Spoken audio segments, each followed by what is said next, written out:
Merhaba, halo. Jadi di video kali ini aku mau nge-share ke kalian tentang gimana caranya daftar kuliah di Turki. Karena mestinya banyak banget dong teman-teman yang kepo, gimana sih cara kuliah di Turki, gampang apa susah sih, sesulit apa sih kita untuk bisa masuk kuliah di Turki.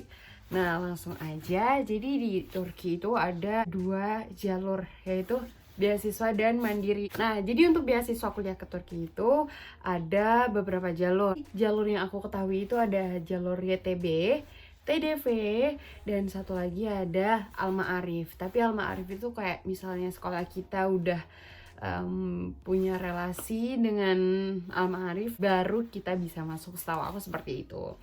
Nah, yang kedua itu adalah jalur mandiri. Nah, yang bakal Eki bahas kali ini adalah jalur mandiri gitu. Karena Eki lebih tahu ke jalur-jalur mandiri daripada yang jalur beasiswa. Nah, di jalur mandiri juga ada dua sub lagi kita bagi, yaitu jalur mandiri bener-bener mandiri yang daftar sendiri, ngurus visa sendiri, kemudian semuanya sendiri untuk pembayaran dan lain sebagainya sendiri, dan ada juga yang melalui agent.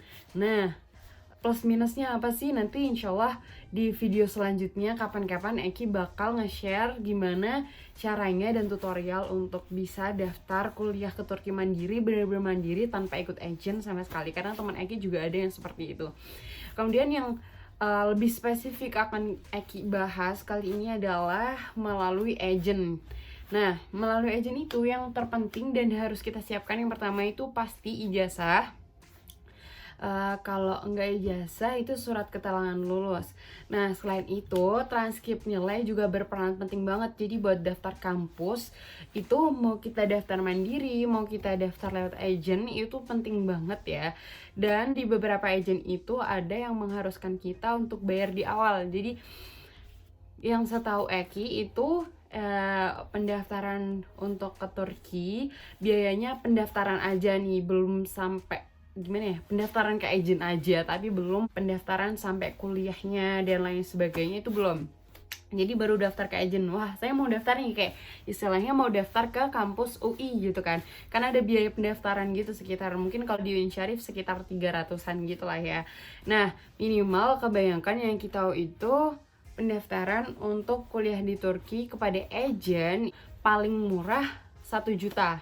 Ada yang 1 juta, ada yang 1,5 gitu-gitu. Jadi beda, mungkin ada juga yang 2 juta. Jadi minimal persiapkan uang 1 juta atau 1,5 normalnya. Nah, biasanya dari agent itu kita udah dikasih link dan kita tinggal ngisi link itu. Ya, kayak kita ngisi formulir gitu kan. Terus nanti di beberapa agent mungkin ada yang mewajibkan pembayaran itu sekalian sama ngisi formulir. Jadi kita ngisi formulir itu kita udah bayar 1,5 juta atau 1 juta atau 2 juta atau berapapun itu gitu. Jadi kita harus menyiapkan uang segitu, minimal 1 sampai 1,5 juta di awal. Di formulir itu kita akan diberi pilihan kampus. Jadi kalau ikut agent itu biasanya adalah gelombang 1, gelombang 2, gelombang 3, dan gelombang-gelombang yang lain. Makanya kita juga harus selalu update informasi kampus mana aja sih yang masih buka gitu. Nah biasanya setiap agent tuh beda-beda gitu. Jadi kita update-nya di agent yang kita daftarkan. Kemudian di formulir itu kita bakal dikasih kayak pilihan gitu loh. Jadi biasanya ada 3 opsi kampus. Kemudian di setiap kampus itu kita disuruh milih jurusannya kita. Maksudnya ada jurusan apa aja sih yang mau kita daftar gitu. Jadi biasanya dikasih 5 opsi jurusan yang akan kita daftarkan itu apa aja.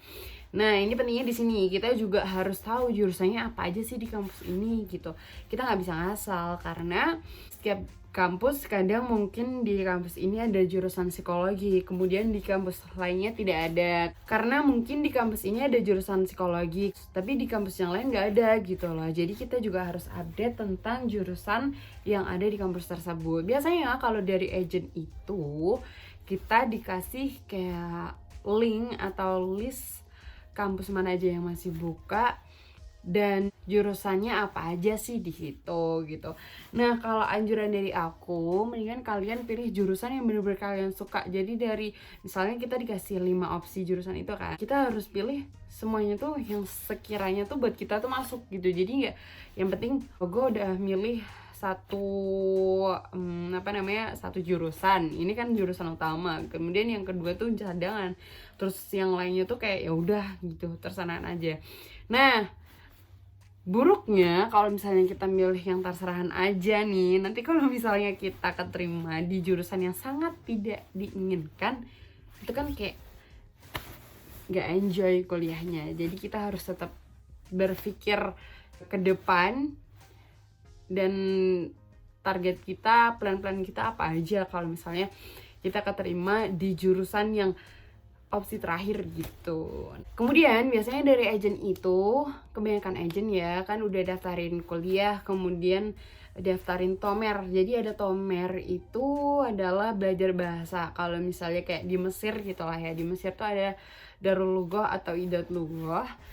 Di sini juga ada namanya tomer gitu. Nah, biasanya ada agent yang sekalian bayarin uang tomernya, ada juga agent yang biaya pendaftaran itu nggak sekalian sama biaya tomer. Fasilitas-fasilitas dari agent itu dari pendaftaran kampus, pendaftaran tomer, tapi nggak semuanya ya kalau misalnya pendaftaran tomer, karena yang penting adalah pendaftaran kampus sih kebanyakan agent.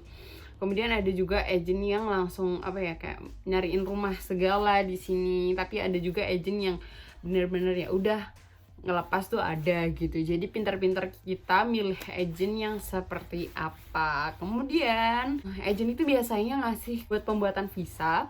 Untuk yang rumahnya jauh kan ke Jakarta gitu kan ya, buat visa di Dubes itu biasanya ada agent yang ngasih 2 pilihan. Jadi kita mau datang ke Jakarta atau kita mau jalur dalam dan lain sebagainya dengan cara lain, gimana caranya biar ada visa gitu lah. Jadi beda-beda setiap agent tuh, nggak semuanya sama. Jadi kita kalau misalnya di agent itu menurut aku sih paling comfort ya, karena di pandangan aku ketika kita ikut agent gitu, kayak agentnya sudah mengarahkan gitu ke sini gitu, dan kebanyakan agent itu kayak ngasih fasilitas kita untuk belajar bahasa juga gitu.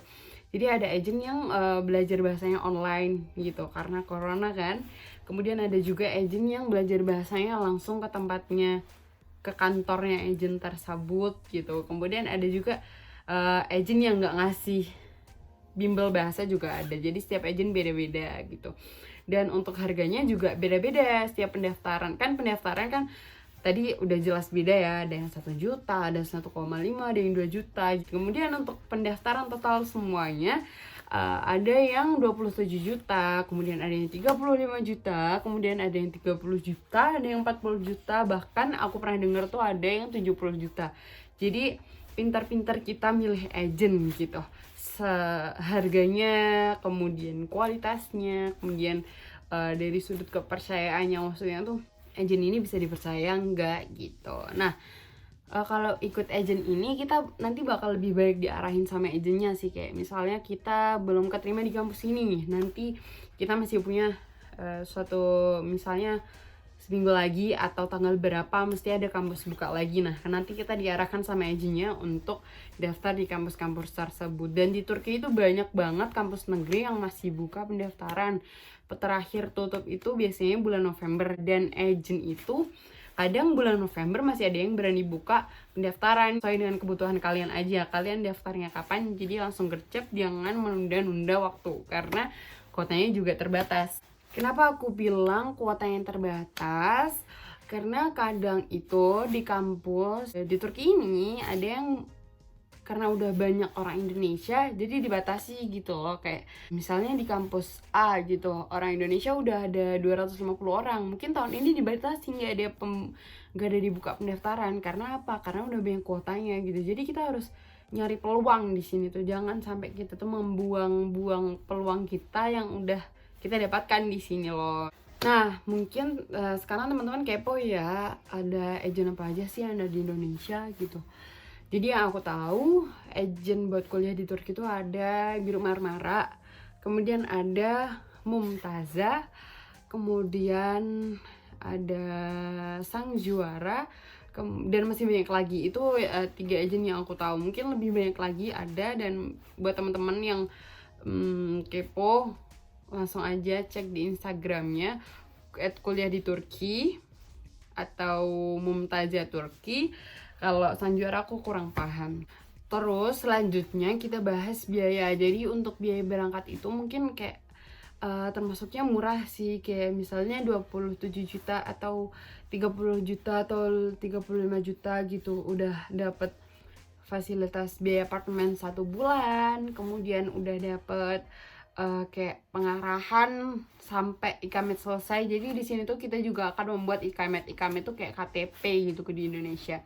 Nah itu kita kalau misalnya belum bisa bahasa Turki kan agak ribet ya gitu. Jadi ada beberapa agent yang memberikan fasilitas kepada klien-kliennya itu, dari pengurusan pendaftaran ke kampus sampai visa, kemudian sampai ke pembuatan ikamet, pemberangkatan. Jadi buat ikamet di sini, enggak di Indo tapi di sini.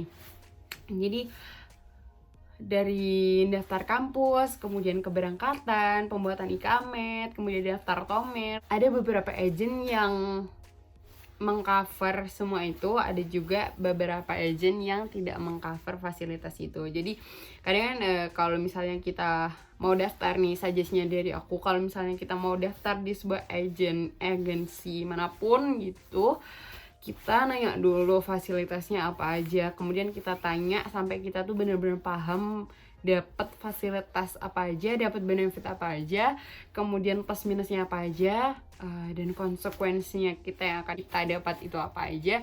Jadi harus teliti, jangan asal, karena kadang takutnya ketemu sama agent yang tidak bertanggung jawab gitu kan. Jadi teman-teman harus lebih kritis dan juga lebih detail lagi, dan juga pastinya teliti dalam memilih agent gitu.